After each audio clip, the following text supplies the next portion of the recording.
Like I said in the previous segment, this article is going to be a little bit of an interesting one because I was surprised that this individual called for this type of action, considering that he's a Republican. But like I said, I will give credit where credit is due, and in this case, I do believe to some degree that Trump does have a point when he makes a statement. Now, in this case, like I said, your political opinions in the last segment didn't matter. In this case, I'm welcome. I'm welcome to your opinions, but I will let you know where I stand in terms of guns. Now, do I believe that we should just give everyone a gun? No, I think that's a bunch of nonsense. But at the same time, I also believe that you need to have some certain type of regulation in terms of who gets the guns. For example, this is an argument that usually I make when it comes to using guns. If you need a license to drive a car, you should require a license to have a gun. But here's the kicker: every single action has an unintended consequence. If you give anyone a gun, chances are you're going to give a gun to the wrong person, and that could lead to a huge problem. But if you make it impossible for citizens to have guns, guess what? Criminals are gonna find a way to get those guns anyways. And I think usually, like I said, laws are there, but people are bound to break them. For example, if I were to tell someone that says, "Billy, you cannot rob a bank," and he goes, "Really? Okay." And then the next day he says, "Hey, guess what, Carlos? I robbed a bank." And he says, "But Billy, you cannot do that." And they're like, "Yes, I can. I went to the bank, I pointed a gun at the lady, and she gave me all the money. Look, I have it right here." Again, something literal and something, again, some people take things literal. Some people like the challenge of saying, of breaking the law, and says, "You cannot do that."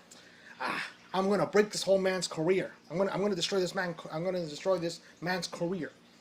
Okay, that's like a meme, but you get what I mean.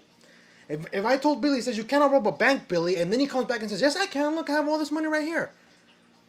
Sure, physically you can, but you're not supposed to. Legally, you're not supposed to. Billy broke the law. But just to his defense, he did say, I did tell him, "You cannot rob a bank." He chose to rob a bank. He proved that he can, but legally, you're not supposed to. When it comes to driving a car, legally, you're supposed to have a license, right? Legally, you're not supposed to drive a car without a license. I can tell Billy and say, "Billy, you cannot drive a car without a license." And he goes, "Yes, I can." And he gets into the car and drives without a license, comes back. He says, "See, I just drove without a license." That's the thing. People are bound to break the laws. If you tell the whole country and says, "Everyone in the U.S., you are not allowed to carry guns anymore," people are gonna say, "Yes, I can," and they're gonna get a gun either under the table or from the black market. People are bound to break the laws. The laws are there to establish what can happen if you break the law. But laws are not always foolproof. People break the laws. That's why criminals are known as criminals. Criminals are going to break the law regardless. That is why when it comes to my stance, I think that we should have some sort of training. You should have a license like the way you have a car. You should have a license to own a gun. You should also have required some training in the case how they work, how to make sure when the safety's on, how to keep it away from children. Again, like I said, because some children are easily impressionable, and sometimes some children can be really, really stupid because they do a lot of stupid things. And in many cases, some stupid things can involve getting a gun for no reason. But if you're thinking, "Well, Carlos, just a hardcore Democrat taking away people's guns," no, I'm thinking and I'm saying that if you want a gun, fine, but you have to go through training. You have to go through all these little certifications to guarantee that you're a good person. Because I don't want to just give anyone a gun. I mean, let me tell you this: are you willing to give an Al Qaeda terrorist a gun? I'm pretty sure you don't want to, right? I'm pretty sure you don't want to. So what are you gonna do? You verify that the person is who they say they are. You verify who the person doesn't have a criminal record. You verify that the person has a sane mental capacity, meaning they don't have any depression, they don't have any anxiety or bipolar disorder, they don't have any mental incapacities. Okay? That's what I want. But again, people are bound to break the law regardless. So every single has its pros and cons. Every single thing has its unintended consequences. If you just give anyone a gun, it's gonna fall into the wrong hands. If you take away guns from everyone, criminals are gonna find a way to find a way to get a gun anyways, and you're gonna be having people that are not bad people, basically defenseless. So I think that what Trump says when it comes to strong background checks, I think that's a really good common sense thing to do. But that's just me. The article's from the Washington Post, and like I said, I was surprised Trump said this. But the title reads, "Trump calls for strong background checks after massacres, suggests pairing gun legislation with new immigration laws." This is from an hour ago. President Trump called Monday for strong background checks in the wake of the mass shootings in El Paso and Dayton, Ohio, and suggested pairing gun legislation with new immigration laws, a top priority of his that he has failed to move through Congress. We cannot let those killed in El Paso, Texas, and Dayton, Ohio die in vain, Trump said in early morning tweets, referring to the massacres that left 29 people dead. The shooter in El Paso appears to have posted an anti-immigrant screed on social media, and authorities are seriously considering charging him with federal hate crimes. Trump made a similar call to strengthen background checks after a mass shooting last year at a Florida school, and has since threatened to veto bills passed by House Democrats seeking to do so. In his tweets, Trump said Republicans and Democrats must come together and get strong background checks, perhaps marrying this legislation with desperately needed immigration reform. We must have something good, if not great, to come out of these two tragic events. Trump's tweets come 3 hours ahead of planned remarks at the White House on the shootings, and it remained unclear how explicit Trump would be in his call for stronger background checks and how heavily he would lean on congressional Republicans to take action. In late February, the Democratic-led House approved the first major new firearm restrictions to advance in a generation. The proposed legislation would amend federal gun laws to require background checks for all gun sales and most gun transfers. Federal licensed dealers are required to run background checks on people who buy guns, but private sellers who are not federally licensed are not. Under the bill, private parties would have to seek a federal licensee to facilitate a gun deal. The next day, the chamber passed a separate bill that would extend the time for the government to complete a background check on someone trying to buy a gun from a licensed dealer before the sale can go through. Neither measure, each of which passed with mostly Democratic votes, has advanced into the Republican-led Senate.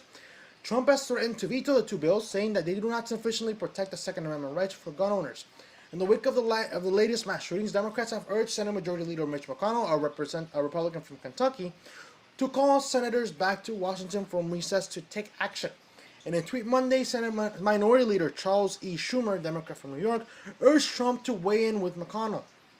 Instead of flailing around blaming everyone under the sun, if the president is serious about strong background checks, there's one thing he can do.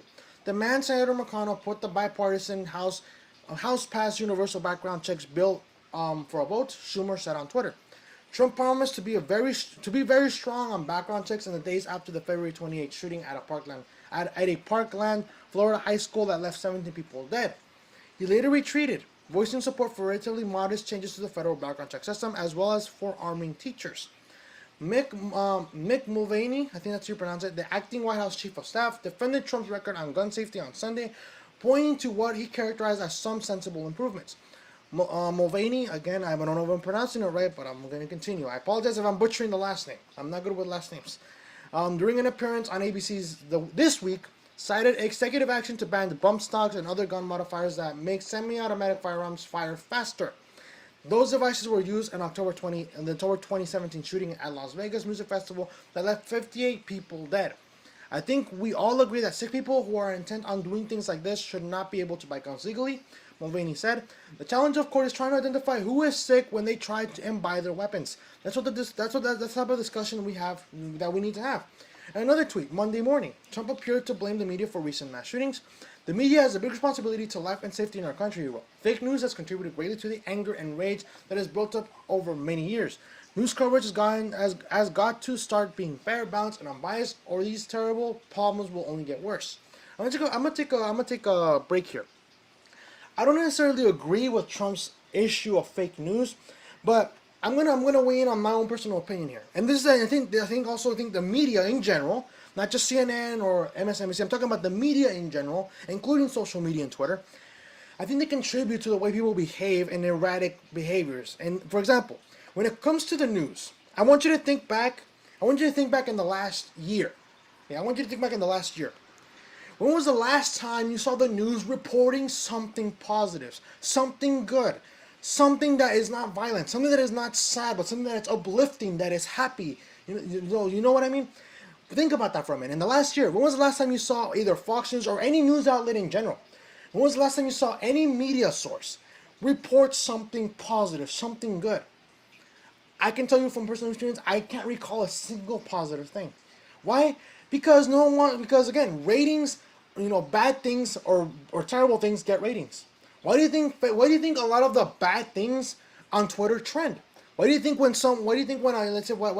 Trump says something bad about, let's say, about Elijah Cummings, why do you think that trends compared to, let's say, a man helps a woman out of a gutter that's stuck in a gutter or something. Why do you think that never trends? Because bad things get reactions, reactions get tweets, and tweets get, the tweets are the ones that trend. Bad things get the publicity, bad things get the ratings. That's why I think the media also has something to do with this. I really do. I agree with this case, but I don't think it's just the fake news in general. It could be fake, sure. But I think the media in many cases they make us paranoid. They make us paranoid and they make us feel certain ways so we can get a reaction out of things. And that affects our psychological way of thinking. But I'm going to continue. In recent days, many Democrats have said that the divisive rhetoric from Trump on immigration has contributed to the carnage. I mean, connect the dots about what he's been doing in this country. Former Congressman Beto O'Rourke, Democrat of Texas, told reporters on Sunday at a vigil in El Paso for victims of the shooting. He's not tolerating racism. He's promoting racism. He's not tolerating violence. He's inciting racism and violence in this country.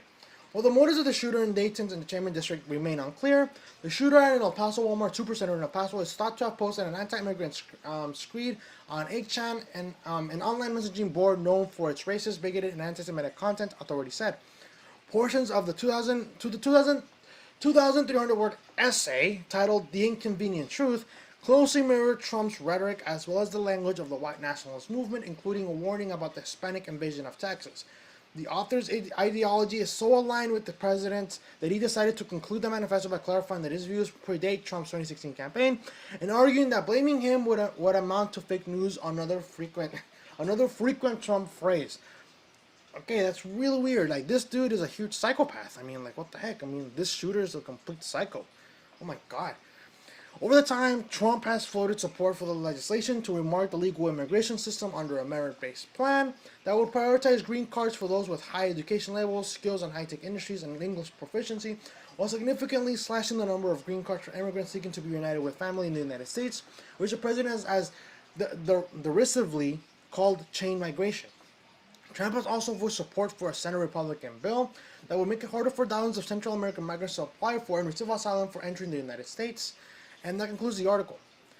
Like I said, whether or not you want to criticize me for what I stand, I'm open to debate it. I really am. I'm really open to exchange opinions. In this case, just keep it respectful, of course. But I'm surprised that Trump actually is pushing for strong background checks. I really don't know how that's going to help him with the Republicans in 2020. Because again, this is election season. I don't think this will help Trump. But like I said, I'm a moderate type of guy. I will agree with Trump on some cases in terms of immigration, and I will disagree with him in other cases.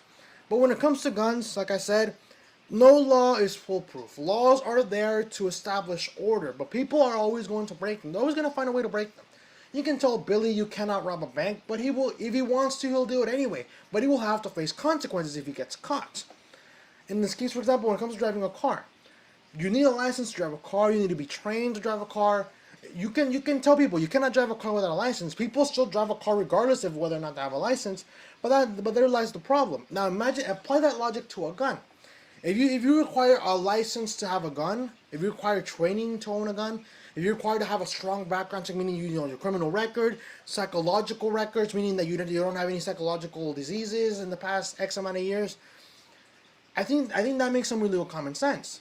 But again, people are bound to break the law regardless. So now apply that to the far left extremism where people say we shouldn't have guns regardless. People should not have guns. Criminals are going to break the law again as well.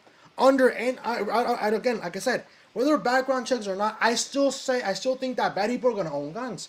If you just give guns to anyone, again, if we go to the far right, not even the far right, but I'm talking about the literal Second Amendment, that everyone has a right to have guns regardless of and that's it.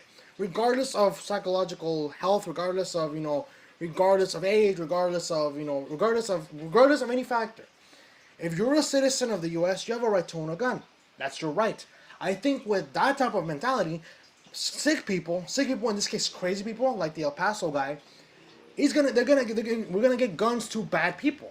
Like I said, you wouldn't want to give an Al Qaeda terrorist a gun, would you? Of course not, right? Now, when it comes to the background checks, if people want to own a gun, they have to go through a certain set of hoops. Obviously, good people, obviously, the people that don't have any mental sicknesses or any mental incapacities or any criminal records, they're gonna get a gun. Those are gonna be good people with guns. However, like I said, People are going to break the law regardless. People with criminal records who cannot own a gun are going to find a way to get a gun under the table. People with with mental diseases, mental incapacities. In this case, for example, schizophrenia, paranoia, and all that stuff. They're going to probably get their hands on a gun illegally as well. And if you go to the far left type of ideology when it comes to guns, if you take a gun away from every single person, regardless of the criminal record, regardless of background checks, guess what? Criminals are gonna find a way to get a gun anyways. But let me know what you guys think. If you like this video, hit the like button, share the video as well. That really does help out a lot. I can't stress it enough. But YouTube does not recommend and basically de-ranks independent political commentary. I'm sure YouTube isn't gonna want to recommend this one either. It's not gonna want to put it on. It's not gonna want to promote it on their channel. That's why I'm depending on you to basically share this with friends. And again, honestly, I really encourage this. I want to have a dialogue. I want to have a dialogue on whether or not where you stand on the gun control thing. Do you think we should have background checks in which kind of like a car, where you need to have training, you need to have a license to own a gun, or you think that we should have more just anyone can have a gun, or you think that we should just take away guns from anyone? But again, consider the pros and cons. In my stance, I recognize that there's cons where I stand, but again, I also see that there's cons in the conservative way of thinking when it comes to guns, and I also see cons in the far left way of thinking when it comes to guns. But let me know what you guys think in the comment section. Again, keep it respectful. If you're gonna comment, keep it respectful towards me and other individuals as well, because again, respect goes both ways. I'm respectfully presenting my opinion, and hopefully you guys can do the same. But let me know what you guys think in the comment section below. And if you guys can stick around for the next segment, it's going to be the last one regarding the video game industry and focus of a game, and also focusing on the internet's favorite boyfriend, Keanu Reeves. We're going to be talking about that in the next segment. If you guys cannot stick around for the next segment, then I hope you guys can have a good rest of the day, and hopefully you guys can watch the next segment on your own time, hopefully. But if not the case, you guys can, again, share this video. That really does help out a lot, right? Have a good rest of the day. For those of you who are not going to be watching the next segment, have a good rest of the day. And for those of you who are sticking around for the next segment, I'll see you guys in a little bit.